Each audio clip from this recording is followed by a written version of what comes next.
भिंडी के पराठे। टिंकी बेटा, 3 दिन में एग्जाम है, पढ़ाई कर ले। पिछली बार की टेस्ट में भी इतने कम नंबर आए थे तेरे कि पीटीएम में टीचर के सामने जाने में भी शर्मिंदगी हो रही थी। पूरा दिन मोबाइल लेकर बैठी रहती है। अरे मम्मी, एक बार नंबर कम आ गए इसका मतलब ये थोड़ी ना है कि हमेशा कम ही नंबर आते रहेंगे। मेरी तैयारी हो गई है और देखना इस बार मैं बहुत अच्छे नंबर लेकर आने वाली हूँ। बेटा तू पास हो जा, मैं तो उतने में ही भगवान को प्रसाद चढ़ा दूंगी। पता नहीं मेरे पूजा पाठ में ऐसी क्या कमी रह गई है कि मेरे साथ ही ये सब हो रहा है। अरे मम्मी, आप फिर से शुरू मत हो जाना प्लीज। मेरे मार्क्स थोड़े से कम आ गए तो इसमें भगवान की क्या गलती है? हाँ बेटा, गलती तो सब मेरी है। ना तेरी गलती है, ना भगवान की और ना ही टीचर की।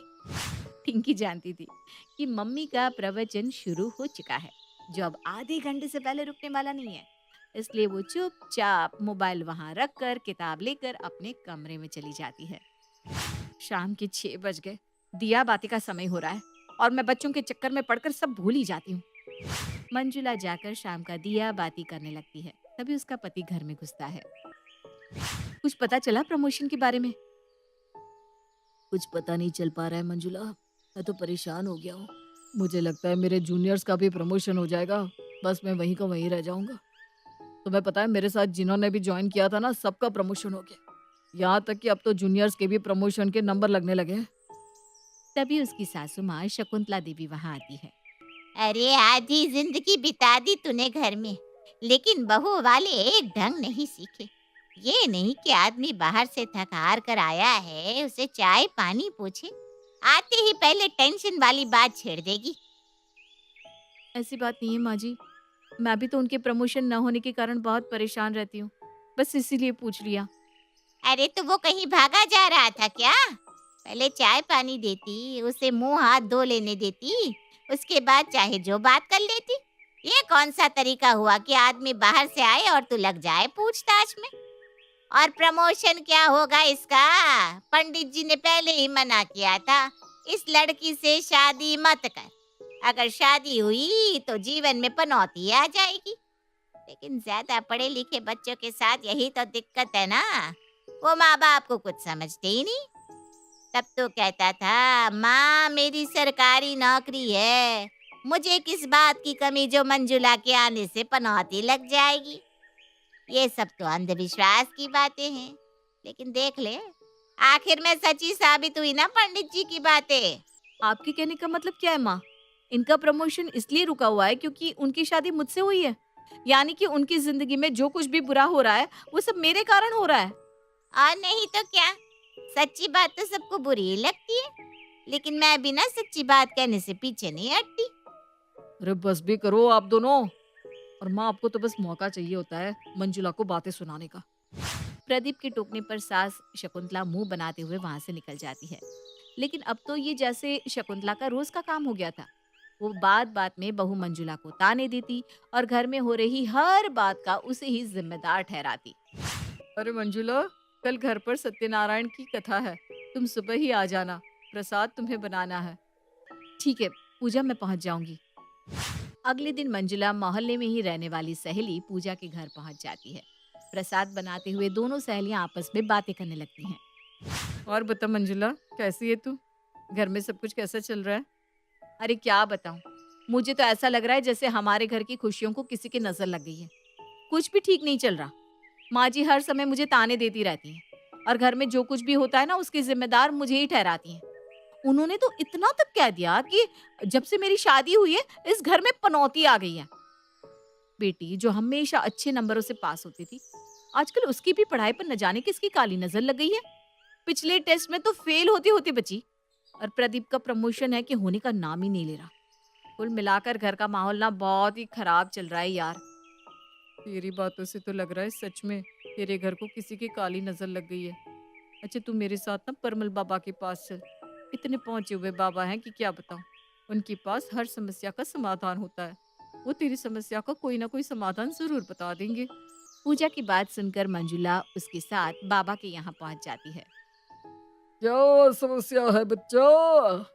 तेरे चेहरे का तेज देखकर पता लग रहा है कि कृपा तेरे घर तक पहुंच नहीं पा रही है। जरूर तुझसे कोई गलती हो रही है। बाबा आप ही बताइए मुझसे क्या गलती हो रही है। मैं बहुत आशा लेकर आपके पास आई हूँ। ऐसा लग रहा है मेरे घर पर किसी की काली नजर लग गई है। बेटी की पढ़ाई और पति के प्रमोशन की चिंता में मेरी तो रातों की नींद ही उड़ गई है। ऊपर से सास जीने नहीं देती, दिन रात ताने मारती रहती है। तू फिक्र मत कर बेटा, तेरी समस्या का समाधान जरूर होगा। तू ये बता, घर में पराठे बनते हैं? अब बनते हैं ना बाबा, लगभग रोज ही नाश्ते में पराठे ही बनाती हूँ। बस बस बस बस, यहीं से कृपा आएगी। तू ये बता, कौन कौन से पराठे बनाती है? सारे बनाती हूँ बाबा, गोभी के, मूली के, आलू के, प्याज के। तू ये बताओ, भिंडी के पराठे बनाती है? भिंडी के पराठे? नहीं बाबा, भिंडी के पराठे मैंने आज तक कभी नहीं बनाए। मैंने कहा था ना, कृपा रुकी हुई है। बस भिंडी के पराठे में ही सारी कृपा रुकी हुई है। तो भिंडी के पराठे बना और पूरे परिवार को प्रेम से खिला। तेरे घर पर इतनी कृपा बरसेगी कि तू संभाल नहीं पाएगी। क्या सचमुच बाबा, भिंडी के पराठे खाने से मेरी समस्या हल हो जाएगी? तू सच्चे मन से भिंडी के पराठे खाएगी तो तेरी परेशानियां तुझसे कोसों दूर भाग जाएंगी। जय हो बाबा जी की, बोलो परमल बाबा की जय। बाबा के यहाँ से बाहर आने के बाद मैं कहती थी ना, परमल बाबा तेरी सारी परेशानियों का हल बता देंगे। और देख कितना आसान हल बताया उन्होंने। बस तुझे ना भिंडी के पराठे बनाने हैं और घर में सबको खिलाने हैं। सही कहा यार, अगर भिंडी के पराठे खाने से मेरी प्रॉब्लम सॉल्व हो सकती है तो आज के बाद मेरे घर में तीनों टाइम सिर्फ और सिर्फ भिंडी के पराठे ही बनेंगे। मंजुला घर आती है तो पाती है कि सास गुस्से में बड़बड़ कर रही है। हाँ हाँ, खूब गुस्सा कर लो माँ जी, अब बस कुछ ही दिन की बात है। आज से मैं आपको भिंडी के इतने पराठे बनाकर खिलाऊंगी कि कृपा तो हमारे घर पर बरस के रहेगी। फिर आप देखना सब कुछ ठीक हो जाएगा। हैं? ये बहू को आज क्या हो गया? मेरी बात सुनकर बिना जवाब दिए हंसते हुए यहाँ से चली गई। अरे मंजुला, आज खाने में क्या बना रही है? भिंडी के पराठे हैं माँ जी। हैं? भिंडी के पराठे? भिंडी के पराठे तो तूने आज से पहले कभी नहीं बनाए। आज तक नहीं बनाए तो कोई बात नहीं माँ जी, आज खा लीजिए। अरे आज तो बड़ा रस टपक रहा है इसकी जुबान से। वैसे तो हरदम बस लड़ने को आती रहती है।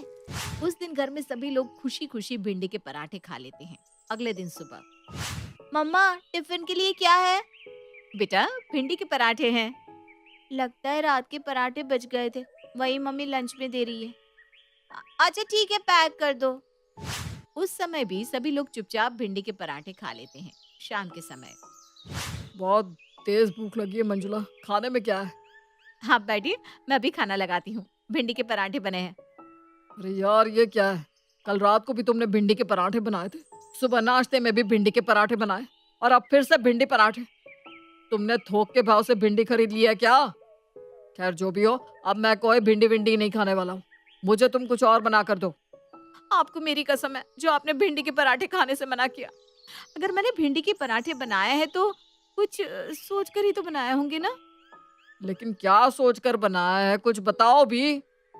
देखिए मैं जो भी कर रही हूँ ना, इस घर की सुख शांति और खुशहाली के लिए कर रही हूँ। मैं परमल बाबा के पास गई थी और बाबा जी ने कहा है कि अगर हम लोग भिंडी के पराठे खाएंगे तो हमारे घर में कृपा बरसेगी और हमारी सारी प्रॉब्लम सॉल्व हो जाएगी। अरे मम्मी, आप कैसी बातें कर रही हो? आप पढ़ी लिखी होकर ऐसी अंधविश्वास वाली बातें कर सकती हो? अगर भिंडी का पराठा खा लेने से सबकी परेशानियां दूर हो सकती तो सारी दुनिया भिंडी के पराठे खा खा के ही सुखी हो जाती। देखो मुझे कोई बहस नहीं करनी, जो मैंने कह दिया सो कह दिया। आप लोग मेरा मरा हुआ मुंह देखोगे अगर आप लोगों ने भिंडी का पराठा खाने से मना किया तो। मंजुला जिद पर अड़ गई थी और किसी की भी बात सुनने के लिए तैयार नहीं थी। मंजुला की जिद देखकर मन मारकर सभी लोग भिंडी के पराठे खा लेते हैं। लेकिन मंजुला अभी रुकने के मूड में नहीं थी। अगले 3 दिनों तक वो सुबह दोपहर शाम जय बाबा जी के नारे लगाते हुए भिंडी के पराठे बनाती जाती है और जोर जबरदस्ती से सबको खिलाती जाती है। मंजुला को महसूस हो रहा था कि जब से उसने अपनी सास को भिंडी के पराठे खिलाना शुरू किया है, उनका ताने मारना और झगड़े करना बंद हो गया है। उल्टा वो तो मंजुला से बड़े प्यार से पेश आ रही थी। चौथे दिन, मम्मी आप सोच भी नहीं सकते हो आज क्या हुआ है। अरे साफ साफ बताना बेटा क्या हुआ है। मम्मा मेरी टेस्ट की शीट मिल गई है और मेरी क्लास में 3rd रैंक आई है। देखो मैं कहती थी ना कृपा बरसेगी, बरस गई कृपा। जय बाबा जी। तभी प्रदीप भी खुशी खुशी घर आता है। मंजुला, मेरा प्रमोशन हो गया, मैं चीफ इंजीनियर बन गया। आज तो सब अपना मुंह मीठा करो। जय हो परमल बाबा, आपकी भिंडी ने तो कमाल ही कर दिया। देखिए मैं ना कहती थी कि भिंडी के पराठे से कृपा बरसेगी।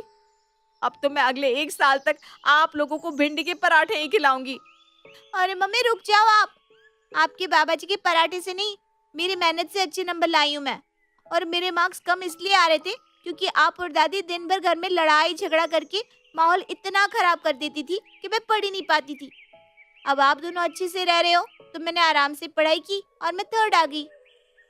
हाँ बहू, तूने भिंडी के पराठे खिला खिला कर उबा दिया था, इसलिए मैं तेरी सहेली पूजा से मिलने गई और उससे तेरी परेशानी पूछी।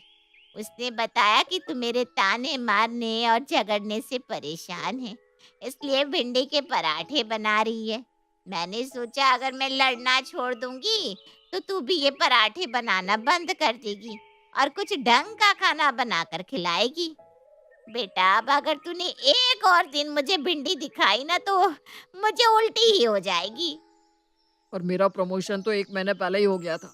मेरा बॉस छुट्टी पर था, इसलिए लेटर उसके मेल बॉक्स में फंसा हुआ था। आज जब उन्होंने वापस ज्वाइन किया तो मुझे मेरा प्रमोशन लेटर भी मिल गया। तो इसका मतलब मेरे भिंडी के पराठे से कुछ नहीं हुआ? नहीं, और तुम्हारे बाबा की और कृपा हमें नहीं चाहिए। भगवान के लिए आज के बाद भिंडी के पराठे मत बनाना प्लीज। प्रदीप की बात सुनकर मंजुला के चेहरे पर हंसी खिल जाती है।